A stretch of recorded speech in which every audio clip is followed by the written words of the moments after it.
The chicken jointing mindset and how this can change your life.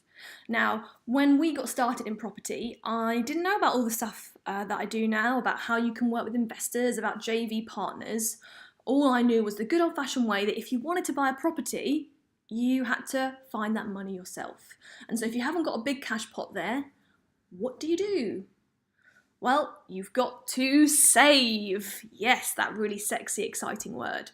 So for me, what I did was go and create a spreadsheet, went through my bank statements, went through every single expense that was going out month by month in my bank account, made a whole list of all of them, and then two columns next to them. Now, the first one was the current, and the second one was called potential.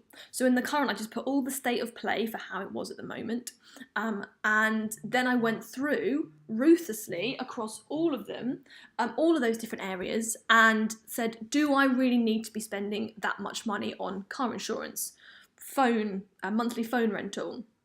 Could I spend my monthly shopping bill? So I went through and just put how much I thought I could get that down to. So that ultimately that magical figure at the bottom, the left for saving money, could be as much as possible. Now, I know it's not the sexy answer that everyone wants to hear, but it worked. I got obsessive about not spending any more money than I need to. Got given this book as a present, cookbook, Jamie Oliver, Money Saving Meals. Just got obsessed about how cheaply I could live life for. I don't know if you know this fun fact, but if you buy a whole chicken, bear with me, I'm going somewhere. If you buy a whole chicken, it's actually a lot cheaper than buying all the component parts of a chicken. Sorry, any vegans or vegetarians listening on here. But then you just have to learn how to joint a chicken. So thanks to Jamie Oliver, that's what I learned how to do to save more pennies every single week on the shopping, to be able to put more into the savings pot. And it worked. It was a really hard, it was about 18 months, that process, saving, working more hours. My car got written off, I didn't get a new one, and that worked. Bought the first property, July 2014, for £108,500, and that was with a 15% deposit, and it worked. Now, after that, we then learned how to work with investors, how to scale up from that point. But going through that process of cutting back has actually means you put yourself in a much better position moving forwards. Because once I started scaling up and then wanting to leave my job, it meant that I could put aside extra money every single month to build up a bit of a buffer, which gave me more confidence to be able to leave my job. And then it's also meant that when we have got the money coming in to live the nice life, I'm still not wasting money on stuff that I don't really need. So that ruthless focus on what money you actually really need to live your life, and how you can actually build up your own personal cash reserve and your business cash reserves, is completely life-changing.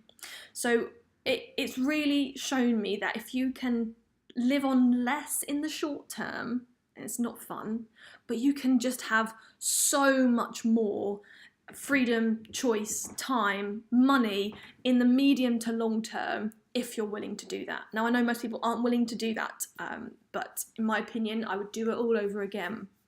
So the few things that I would say I wanted to share off the back of going through that. So number one, I do hear a lot of people say they don't really want to have to cut back in order to, be able to move forwards. I think maybe it's sometimes perceived to be a bit of a backward step, but please don't feel that way. If you need to just have a bit less in order to have, less now in order to have more sooner, that is worth the short-term sacrifice and waste. Number two, that managing your money is not going to be an enjoyable process, particularly as you get into it. But don't bury your head in the sand. Far too many people are doing it, because that knowledge will ultimately give you so much more power and so much more control. So what I say is just be really harsh with yourself. Do you really need that thing, or could you live without it and put that aside into other investments for yourself? Number three, you can't have it all right now. You've got to prioritize what you want. You can't suddenly go from where, for me, I couldn't just suddenly go from having a full-time job to suddenly go on holiday every 6 weeks, to having the fancy car, to having the fancy house, to splashing out, to being charitable. It doesn't just suddenly all happen like that. It's a process. So having that perspective on that stuff is going to take some time to get there. I know it's not the sexy, easy, quick answer that everyone wants, but it is a process. And if you are willing to live in a way that not many people are in the short term, then you can have so much more in the mid to long term. I wouldn't be sitting here today 6 years after that, having built up the portfolio to be worth over 6 million, if it hadn't started in that way. So food for thought.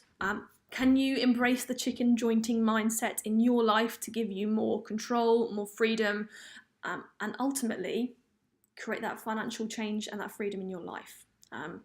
If you want a copy of my Finances of Life spreadsheet, it's nothing fancy, but just ping me a message, and I'm happy to share that as your starting version of your own finances. Let me know what you think.